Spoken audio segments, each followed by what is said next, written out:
chercheur et professeur universitaire en agroéconomie et auteur de plusieurs rapports et articles scientifiques sur les politiques publiques en agriculture et les secteurs de production agricole en Tunisie. Nous accueillons aujourd'hui Youssef Chahed, secrétaire d'État à la pêche. Merci d'avoir accepté notre invitation, Monsieur le secrétaire d'État. Ce 18 septembre, vous entamerez vos 40 ans.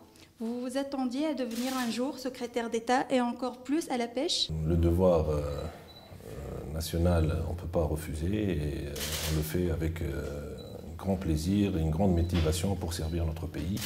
Donc quand j'ai appris ma nomination, je n'ai pas hésité un instant et j'ai tout de suite accepté ce poste pour servir mon pays. Comment avez-vous assumé jusque-là vos fonctions? La méthode, l'approche? Quand nous sommes arrivés, nous avons trouvé un secteur sinistré, le secteur de la pêche qui souffrait de beaucoup de problèmes, notamment un problème au niveau de l'infrastructure, un problème au niveau de la rentabilité de l'activité, de l'endettement, un problème au niveau de la préservation de la ressource. Et donc nous avons tout de suite mis une stratégie basée sur 3 piliers. Le premier pilier, c'est le pêcheur et la condition du pêcheur. Deuxième pilier, c'est les pêcheries et la gestion des pêcheries et le stock. Et le troisième pilier, c'est l'infrastructure portuaire pour donner des conditions de travail respectables aux pêcheurs. Donc, à partir de ces 3 piliers, nous avons élaboré une stratégie basée sur 2 stratégies nationales. Une stratégie pour lutter contre la pêche anarchique et préserver la ressource, parce que sans ressources, on ne peut plus parler de secteur de la pêche.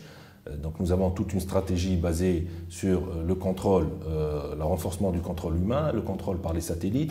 C'est un nouveau système qui va permettre à l'administration de contrôler les pêcheries au moyennant d'informations provenant par les satellites.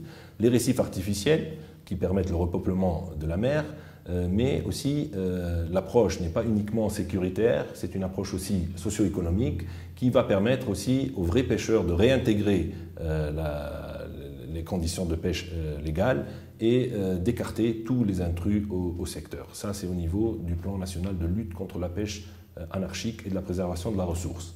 Nous avons également un plan pour la mise à niveau le deuxième pilier, donc le troisième pilier, l'infrastructure portuaire. Donc un plan de mise à niveau des marchés de pêche, des marchés des produits de la pêche et des ports. Donc nous l'avons entamé cet été et nous allons, dans les 6 mois, mettre à niveau l'ensemble des ports de pêche de la Tunisie. Que comptez-vous faire d'ici la fin de l'année? Donc d'ici la fin de l'année, comme je viens de le dire, 2 plans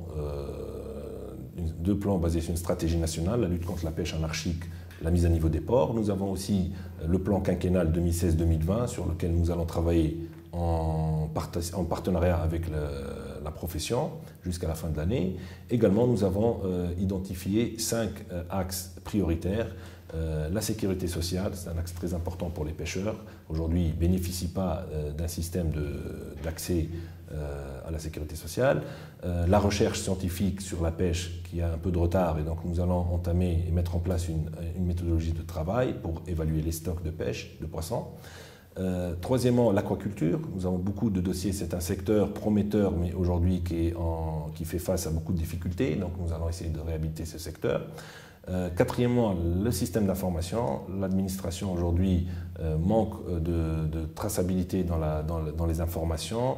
Donc nous allons mettre en place un système d'information qui relie l'administration à l'ensemble des ports de pêche pour avoir des données en instantané sur la production, l'utilisation des produits, des outils de pêche, la flottille, etc.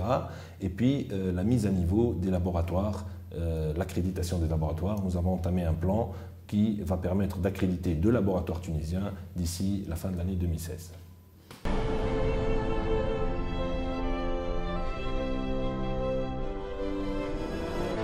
Leaders.